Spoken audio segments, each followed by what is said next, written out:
Hey everybody, welcome.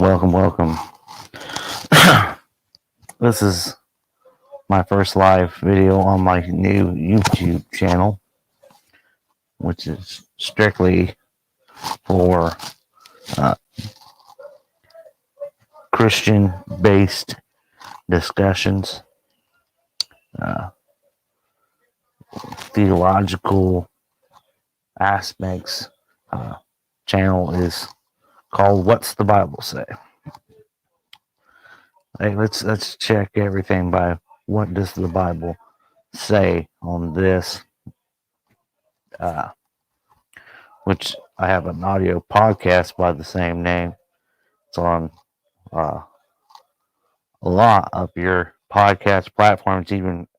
It's even on Amazon Music, so you can find us Spotify, a lot of places for the audio only version. Uh, and a lot of that you can't find videos to it because when I created it, it was audio only, and this is what I'm going to classify as the first official uh, video for what's the Bible say, trying to grow that out. When you go listen to like the first few episodes of the audio version, right? The show was originally called Holy Fire with Jacob Eggers, and when I came out of out of like the charismatic Pentecostal churches, my theology changed and became more of a reformed biblical Christian.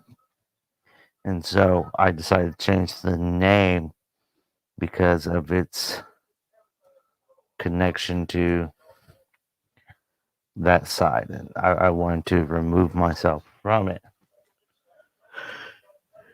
But what's the Bible say, right? And this particular video, I have it titled Queen of Heaven. I want to talk about this not just for this particular transmission to you, but like this whole Queen of Heaven thing is so much deeper than what I had originally thought. I'm like, whoa, looking into this, I'm like, wow, there's more to this than what I thought. Which this goes back to you can go listen to it with our audio only version uh, of what's the Bible say. You know, it was one of my earlier ones. Well,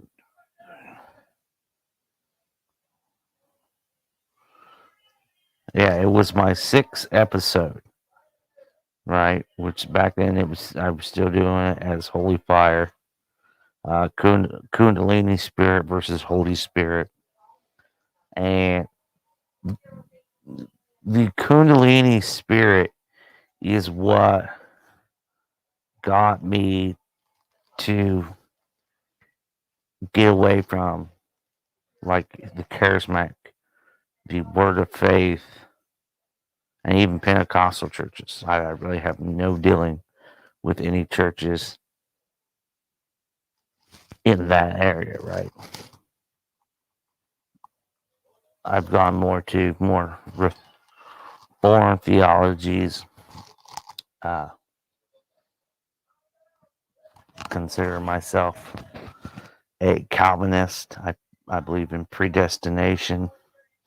Now, do I believe you're going to hell if you don't that if you're not a Calvinist? No, it has excuse me, it has absolutely nothing to do with salvation. Uh, was considers the fundamental independent Baptists who disagree with Calvinism, and which I don't know why a lot of Baptists are Calvinists. They're just, don't get me wrong, I absolutely love independent fundamental Baptists, or a lot of them just even say independent Baptists now.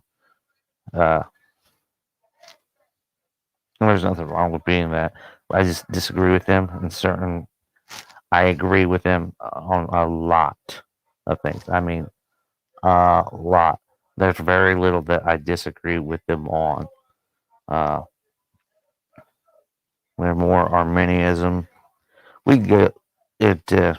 What those words, like the real meaning behind those words, the history behind it. Ooh, excuse me. It's been a long day. But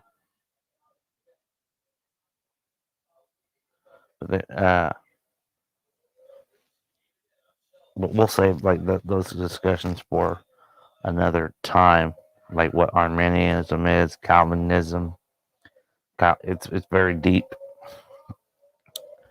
fascinating stuff though. If you go to like you want to look into it for yourself, like what Calvinism is, you can go to Ligonier Missions Ministries. R.C. Sproul, the brother who started it, and the Tulip. It's what you want to look for. The Tulip.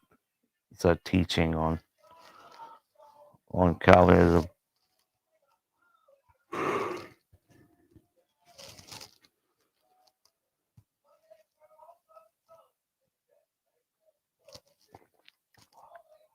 But Queen of Heaven is it's going to be a really big one. Like we're going to be talking about this a lot because it's occultic. It is occultic. It's very dangerous.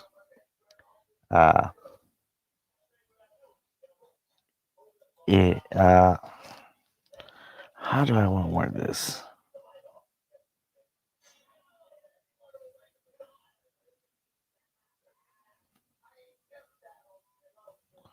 The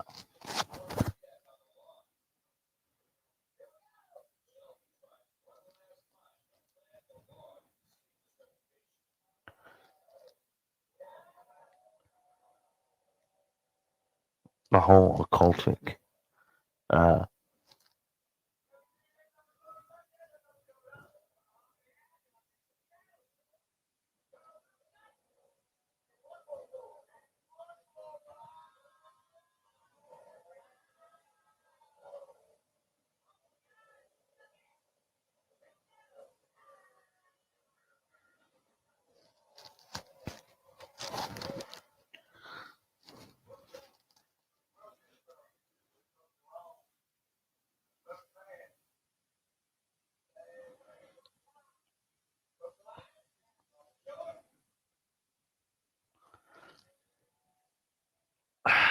It's really hard for me to articulate this right now.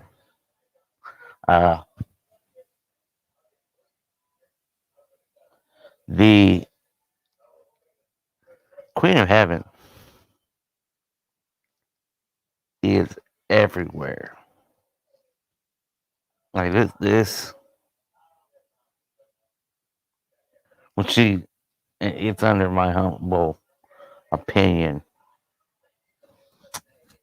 that she is Lucifer. Like who she really is Lucifer.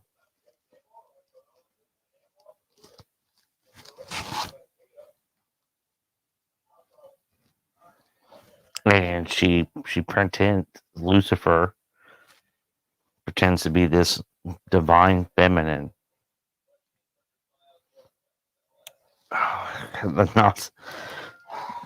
This is a very deep subject. Like that's why I can't get this all in one video. Like it's going to take time.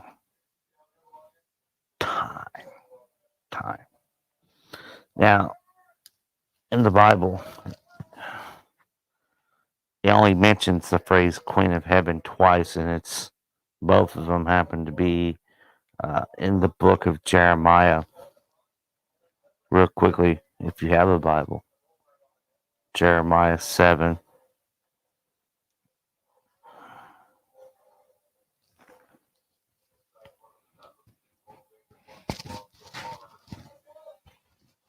I'm going to start Jeremiah 7.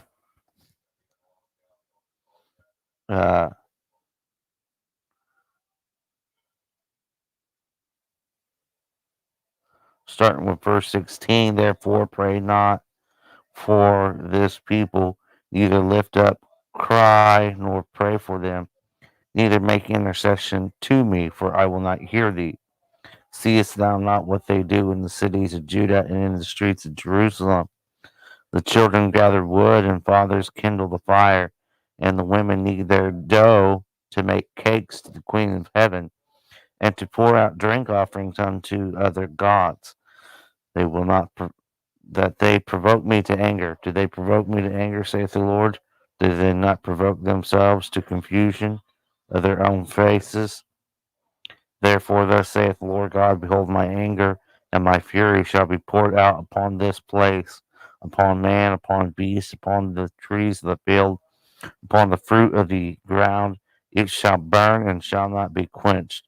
Thus saith the Lord of hosts, the God of Israel, put your burnt offerings unto your sacrifices and eat flesh, for I spake not unto your fathers, nor commanded them in the day that I brought them out of the land of Egypt concerning burnt offerings or sacrifices. But this thing I commanded them, saying, obey my voice, and I will be your God, and ye shall be my people, and walk in all my ways that I have commanded you, that it may be well unto you. But ye hearken not, nor inclined But they hearkened not, nor inclined their ear, but walked in the counsels and the imagination of their evil heart, and went backward, not forward. So the first time this Queen of Heaven is mentioned is in uh, Jeremiah.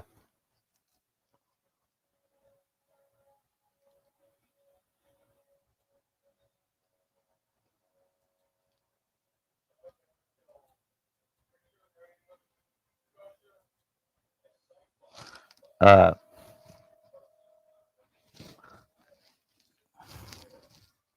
bear with me. You notice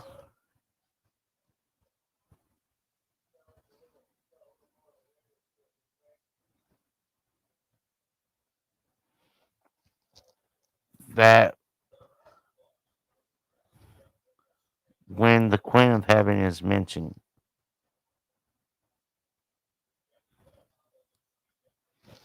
that idol worship, going after other gods, is connected to it, right? And then the Lord rebukes them. Says, hey, are they not provoking me to anger? Uh,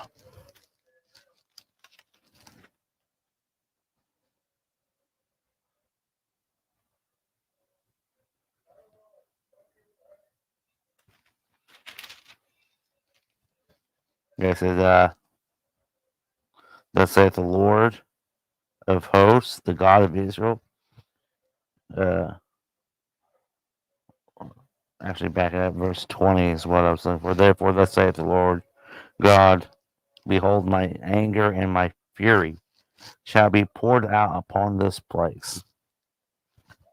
My anger and my fury shall be poured out.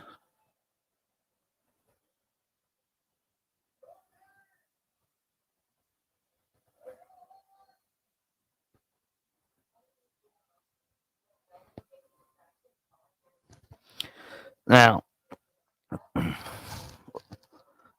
now listen to this. In this note, right, says, so the Queen of Heaven is mentioned in 18, right? Who is the Queen of Heaven?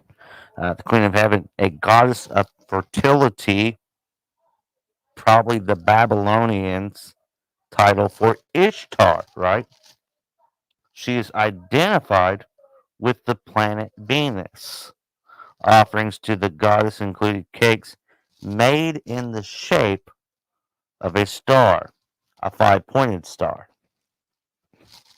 Venus, Aphrodite's, Ishtar, where we get the name Easter from. Easter is originally a heathen holiday for fertility. That's why there's the bunny. The bunny is symbolism for fertility, multiplication, increase, harvest. It's really deeper than what you think. Matter of fact, the financial world was created by the Queen of Heaven worship, temple prostitution, bring a shekel, sleep with a temple prostitute to increase our population, which will help increase the harvest. I'll bring a shekel for a bale of wheat. So the monetary system came from that. It's crazy. All right. Goddess of fertility. The origin of painting Easter eggs actually is from Ishtar worship, sacrificing children and then taking the eggs and dipping it in the blood and changing the color. And it was symbolic for fertility. It's goddess worship, it's witchcraft, it's evil.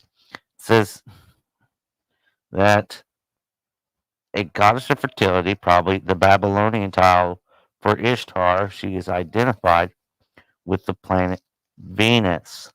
She's identified with the planet Venus. Okay. She's identified with the planet Venus. Who else is identified as the planet Venus? Really quickly, go to Isaiah.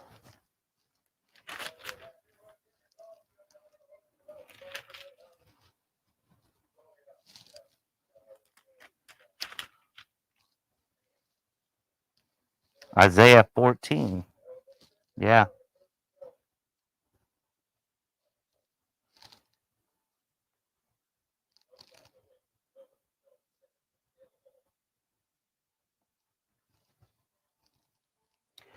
Let's start.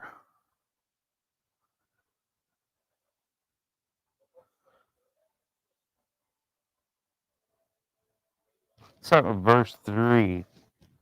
And shall come to pass in the day that the Lord shall give thee rest from thy sorrow and from thy fear and from thy hard bondage, wherein thou wast made to serve, that thou shalt take up this proverb against the king of Babylon and say, how hath the oppressor ceased?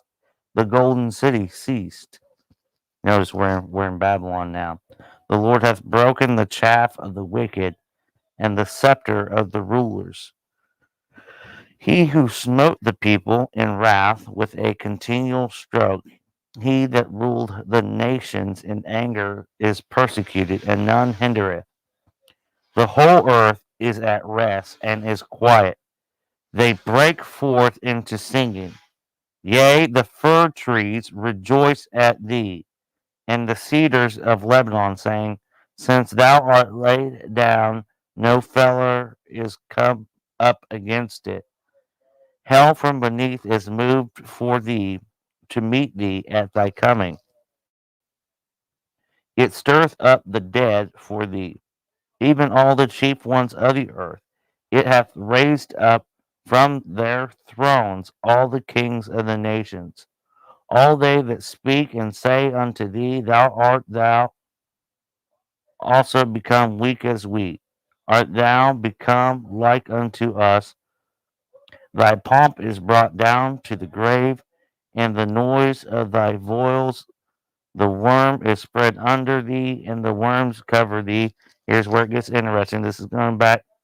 This person right here, this next verse is connected to Venus, Ishtar, the Babylonian goddess of fertility. And notice this chapter 14 is talking about Isaiah 14 mentions Babylon. It's talking about Babylon.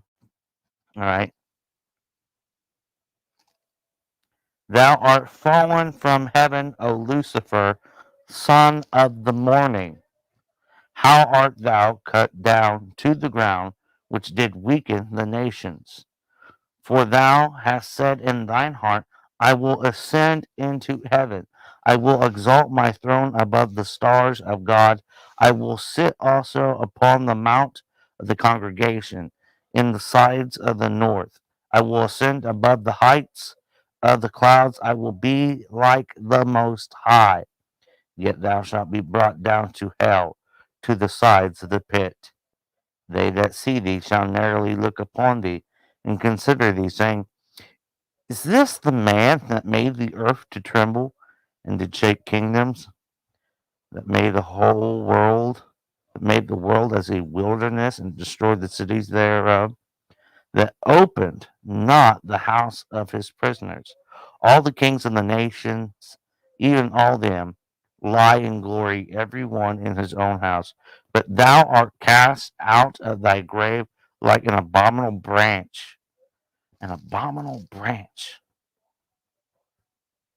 And as the raiment of those that are slain, thrust through with a sword, that go down to the stones of the pit, as a carcass trodden under feet. So, Queen of Heaven in Jeremiah 27, or Jeremiah 7, and is also mentioned in Jeremiah 44, right, is associated with the star Venus. Well, this star is also, so you have the sun, and then Venus will be the last star you see when the sun rises. So all the other stars have disappeared, but this one star that keeps fighting to stay glorious when the sun rises with all of its might, right? It's that little fighter. It's Venus. That's the son of the dawn, the son of the morning, who's trying to ascend like the Most High Sun. It's not the morning star. It wants to be the morning star because that big burning ball that rises from the east and sets in the west. Are you getting this? It always loses. It always, it can't match the glory of the actual sun. It's it's tiny in comparison. It's Venus. It's a celestial body. It's not an actual star. It's a it's a planet, right?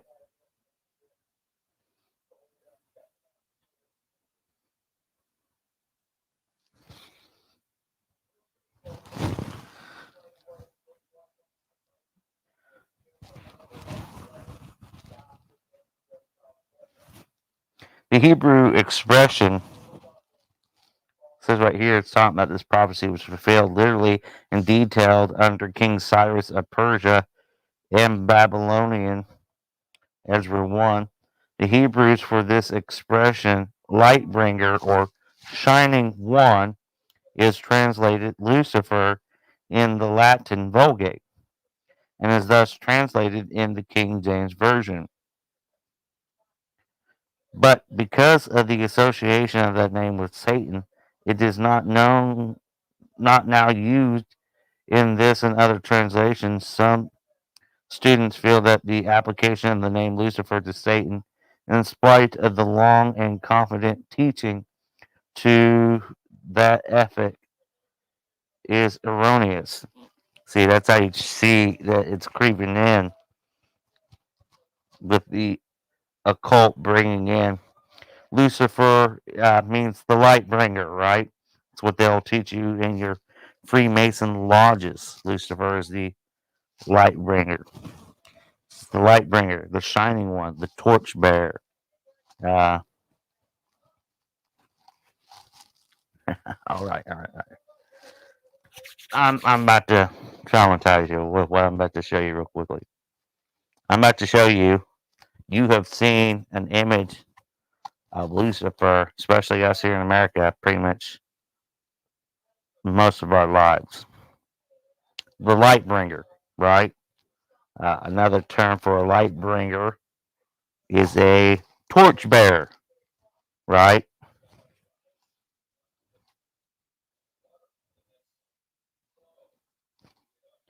I'm about to share with you a image of Lucifer, Queen of Heaven, Sophia, that you have seen numerous times.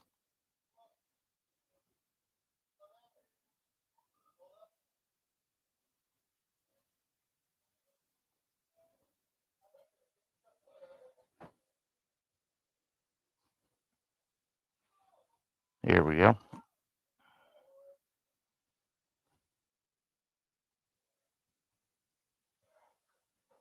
And behold, that right there,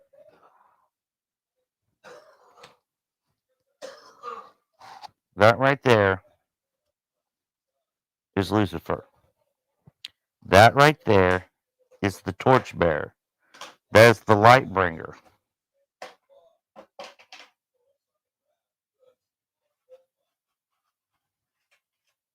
See the torch? Mm-hmm. A lot of people don't know this. Oh, this is such a deep subject.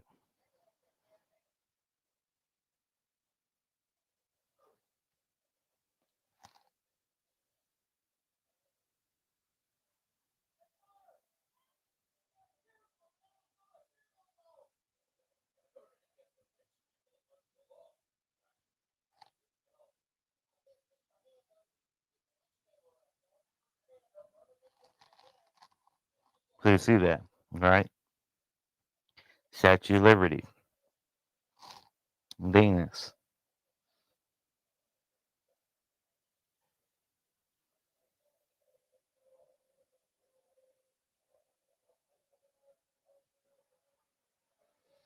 All right. Lucifer, the light bringer, is the Latin equivalent of the Greek word Phosophoros. Oh look.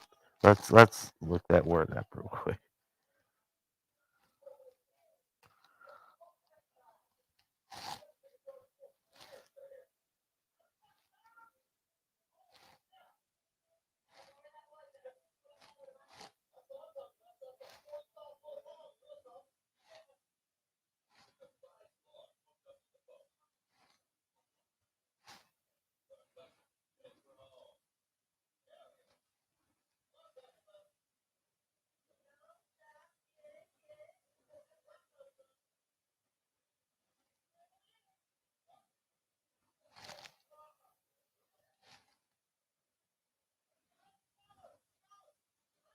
Oh, there we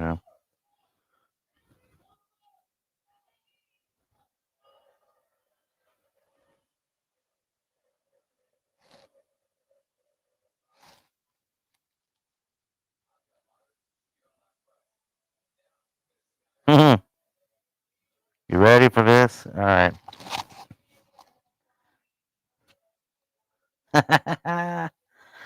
Oh, this is.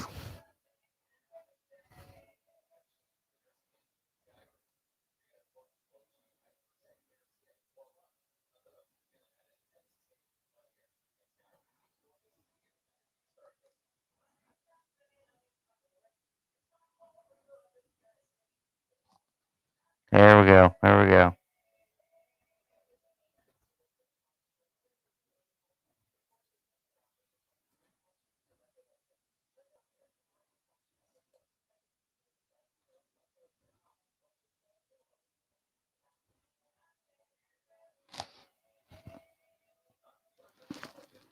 real quickly, you see here,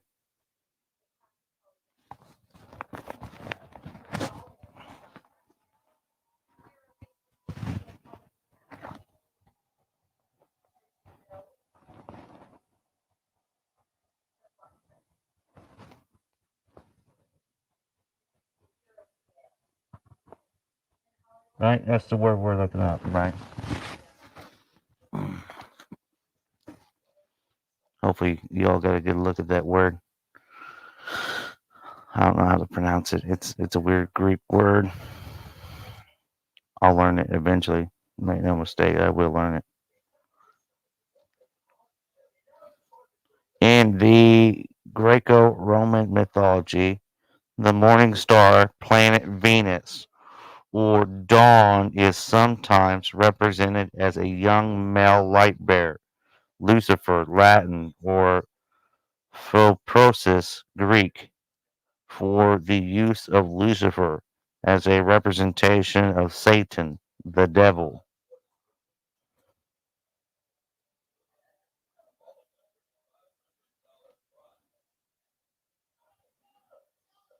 Greek gods, minor gods. Philprosis was the personification of the morning star in Greek mythology, son of the goddess of dawn, Eos, and the god Astrios. He had a half brother by his mother Cephalus, whose name was Hesperus, the evening star.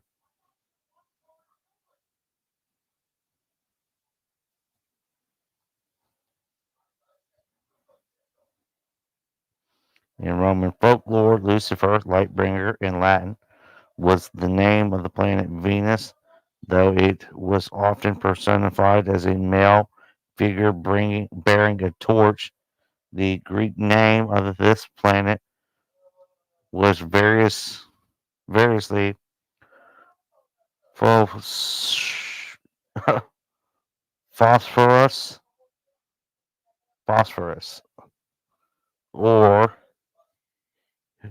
Heos, Heosphorus, meaning dawnbringer.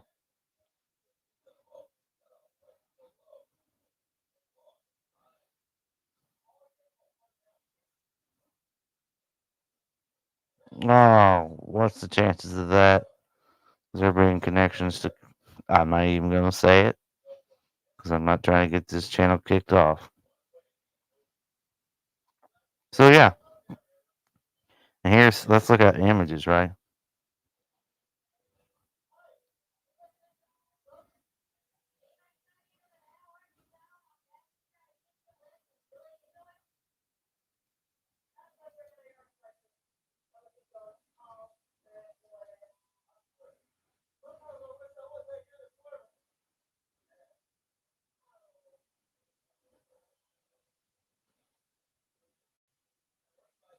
It's on the periodic table. Wow.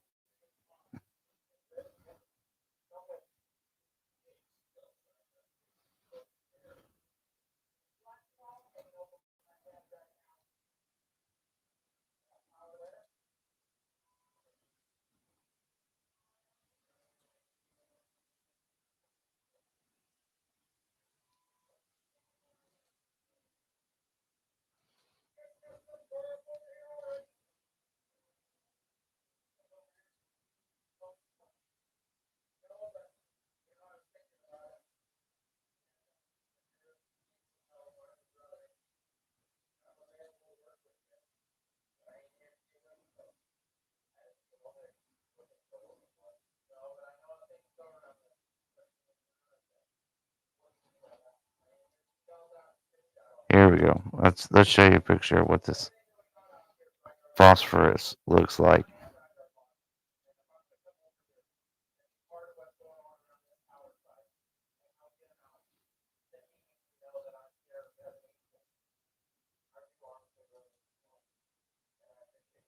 See, and they say it as a male, right? Does that look like a male to you? And notice all the other stars around it. This weird horse coming up out of the water. Yeah, it's now see that looks more masculine, dropping arrows. Cupid,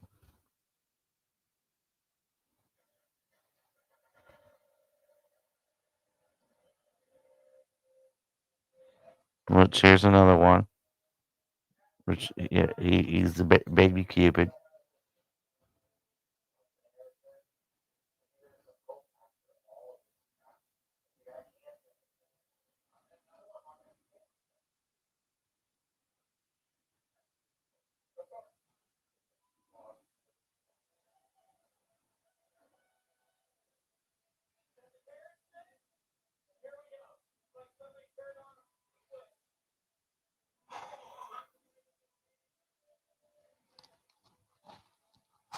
Objectively, Venus is light bringer as she appears. Yeah, one moment it's a he, next thing it's a she, as she appears most brightly in the sky in December. Optical illusions due to days being shorter. The most regular appearance of the planets signaled a beginning of rebirth phase where the days would be longer and winter would end. The morning star is an appearance of the planet Venus, an inferior planet, meaning that its orbit lies between that of the Earth and the Sun, depending on orbital locations.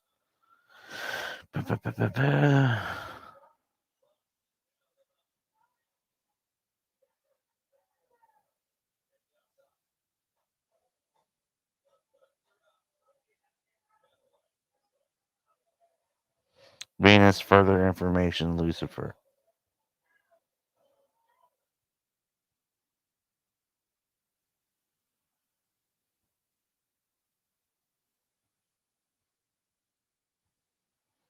Originally stemming from a son of the personified dawn, the goddess Aurora in Roman mythology. The entity's name was subsequently absorbed into Christianity as a name for the devil. Yep.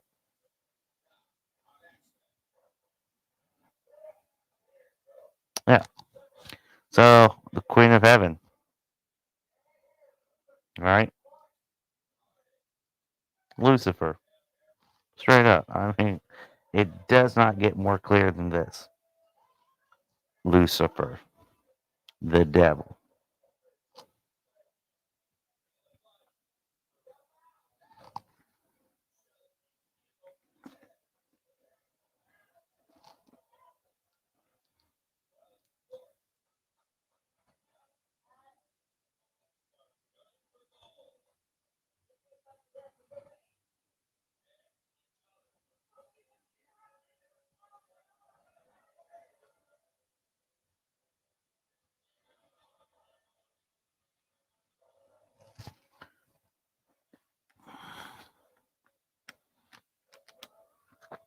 All right.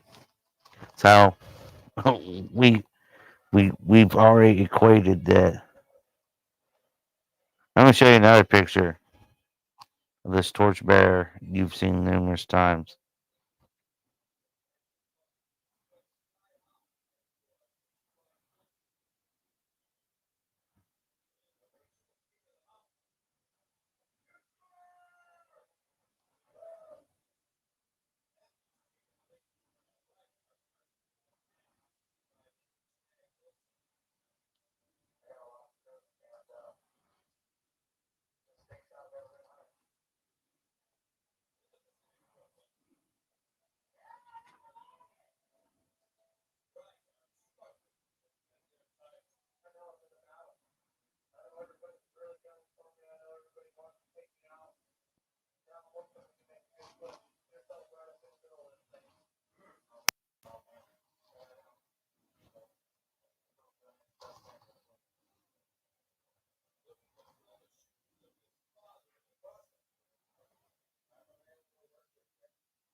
Huh. There we go.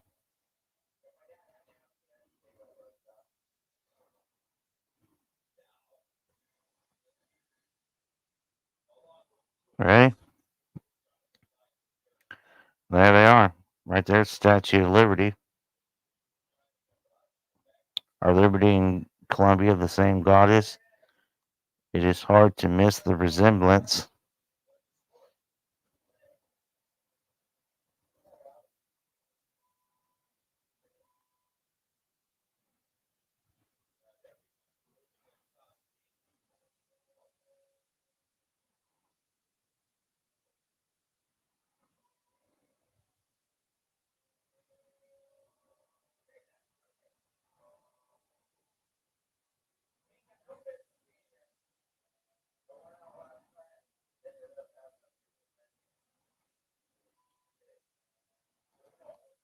Interesting.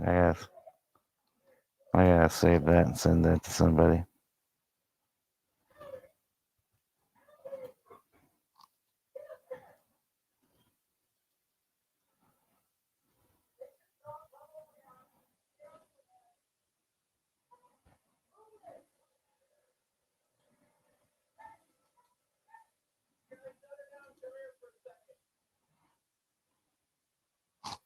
Wow.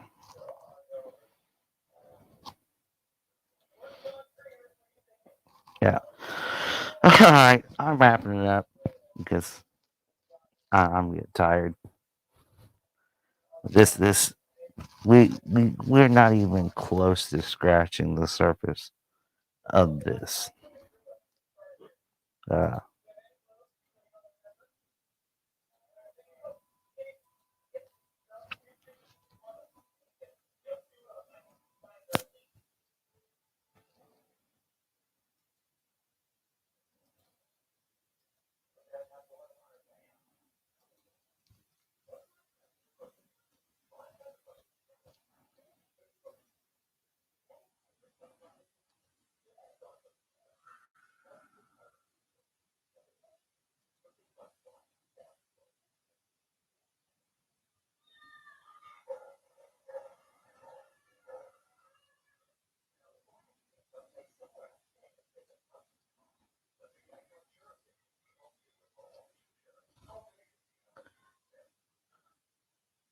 but I mean, it's obvious.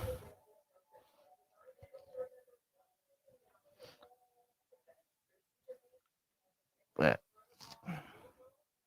this Queen of Heaven stuff is everywhere, and it's deeper and more complex than what you think. It's we got to talk about Kundalini, how it's connected to Kundalini. Uh, Keyword Rebis, Rebis, right? Look into that. Uh,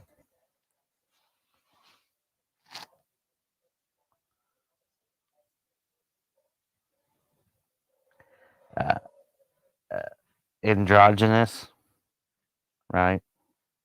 Garden of Eden, Garden of Eden, and how it's even how all of this Queen of Heaven is connected to even what you would call the secular world, which is not secular, it's occultic, right? So we even look at what like Dr. Walter Martin said on the subject. I got his books.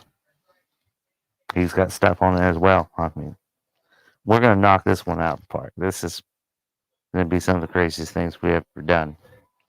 Thank you for watching. This is What's the Bible Say?